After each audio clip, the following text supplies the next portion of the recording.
Hola, muy buenos días. Les enviamos un fuerte abrazo desde aquí de Querétaro y el día de hoy estamos grabando un devocional más de nuestro día de lectura, si no mal recuerdo, creo que es el 57, pero lo importante es que hoy estamos terminando un libro más en la Biblia de lectura, el libro de los números. Y este libro termina de una forma muy interesante. Voy a hablar solo de dos puntos en cada capítulo de los dos últimos de este libro del día de hoy. El primero de ellos tiene que ver con las ciudades que para los levitas fueron designadas y unas de estas ciudades fueron llamadas ciudades de refugio. ¿Y qué tenía que ver estas ciudades de refugio? Cuando una persona que hubiese tenido un incidente, un accidente y por ese accidente hubiese matado a alguien, o sea, matado a otra persona, esta persona que mató accidentalmente podía huir a estas ciudades de refugio y estar segura hasta recibir un justo juicio. Las tribus que tenían mucho territorio donarían ciudades a los levitas proporcionalmente. Los que tenían poco territorio darían menos ciudades. De las ciudades de refugio, tres estaban a cada lado del río Jordán. Un homicida normalmente sería perseguido por un pariente cercano de la víctima, conocido como vengador. Si el homicida llegara a una ciudad de refugio, estaría seguro allí hasta que su caso llegara a juicio. Las ciudades de refugio no daban santuario a un homicida. Los crímenes cometidos por odio o enemistad, estos llevaban pena de muerte. ¿Y qué podemos sacar? ¿Qué podemos extraer de estas ciudades de refugio? La justicia de Dios. Dios siempre quiere que se tenga un acto justo en la manera de juzgar los pecados o la manera de actuar en contra de alguien. Él no estaba quitando u omitiendo una sanción a alguien que cometió homicidio, pero cuando ese homicidio era por una situación accidental o no planeado, él quería dejar que las personas afectadas pudieran experimentar ese tipo de perdón, ¿no? Vemos que el homicidio sin premeditación, Dios le permitía al hombre ser juzgado por la congregación, ser juzgado por el pueblo. Si era absuelto, esta ley nos dice que el homicida tenía que quedarse en esa ciudad de refugio hasta que muriera el sumo sacerdote. Entonces a él se le permitirá volver a su casa. Si se arriesgaba a salir fuera de la ciudad antes de la muerte del sumo sacerdote, le era permitido al vengador de la sangre o al pariente cercano que quería vengar a su familiar asesinado, le era permitido matarlo sin ser culpable. La muerte del sumo sacerdote daba libertad a quienes habían escapado de las ciudades de refugio.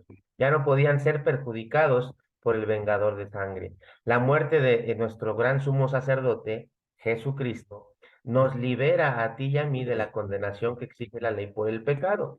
Ah, qué absurda se nos podría parecer esta ley de las ciudades de refugio y de que el sumo sacerdote tenía que morir para que el pecado o el castigo por haber matado a alguien fuese quitado, si no tuviésemos ahora esta obra perfecta de Jesús en la cruz, la obra de nuestro Señor Jesucristo en la cruz. Él al morir quitó nuestros pecados. Recordemos que todo lo que vamos viendo, tanto en la ley como en este Pentateuco, es una sombra, un tipo de lo que en Cristo nosotros ya tenemos más claridad. Y el capítulo 36 nos habla acerca nos da unas leyes más, leyes de casamiento de las personas, de las mujeres, pues, de las herederas de la familia o de la tribu. Los representantes de la tribu de Manasés, quienes se habían establecido en Galat, al oriente del Jordán, vinieron a Moisés con un problema. Las hijas de un hombre llamado Zelofejad, este, pedían que se casaran con hombres de otras tribus. Bueno, ellos pedían que estas propiedades no pasaran a los de las otras tribus. Y en el año de jubileo, según lo que ya hemos leído, finalizaría la transferencia de las tierras a las otras tribus. La solución que dio Moisés, guiado por el Señor, fue que aquellas mujeres que habían heredado tierras debían de casarse con hombres solamente dentro de su propia tribu, que no se casaran con hombres de otras tribus para que la heredad no se perdiera. Y así de esta manera no se transfirieran las tierras de una tribu a otra, como lo había ordenado Dios en la ley, ¿verdad? Las hijas de este hombre Zelofejad obedecieron casándose dentro de la tribu de Manasés, ¿verdad? Vemos un resumen de este capítulo en el versículo 36, versículo 13, cómo se resume esa ley de que no se iban a transferir las tierras. Mira, hay tres cosas sobresalientes en todo el libro de Números. La primera es la perversidad e incredulidad constante del corazón humano.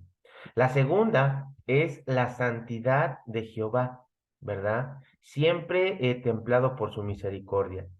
Y en tercer lugar vemos a un hombre de Dios, en este caso Moisés, quien es el mediador e intercesor entre el pueblo pecaminoso y un Dios santo.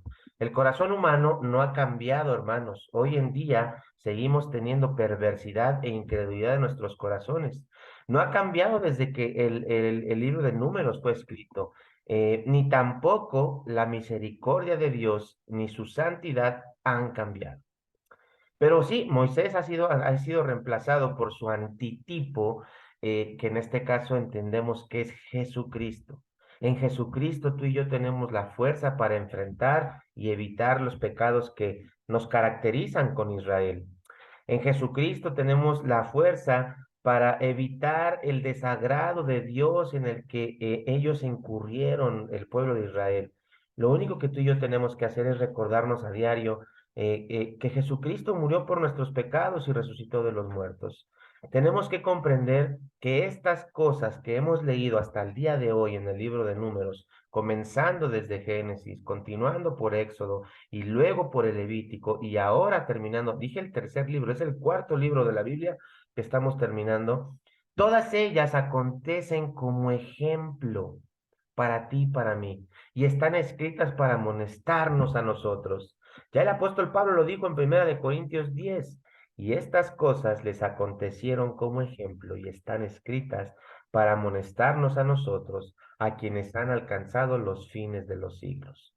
Dios nos ha dejado su palabra para amonestarnos constantemente y que no cometamos esos mismos errores, esa misma perversidad e incredulidad, pero que si las cometemos, recordemos que tenemos a Jesucristo nuestro Señor, nuestro fiel abogado, nuestro fiel intercesor, ese sumo sacerdote que dio su vida por nosotros, fue sepultado y al tercer día resucitó. Hermanos, sigamos juntos en esta aventura de leer la palabra de Dios juntos, de poder crecer juntos y de seguir avanzando en el reino, creyendo y compartiendo en aquel que creemos que es Jesucristo. Dios les bendiga, que tengan un excelente domingo y nos vemos pronto.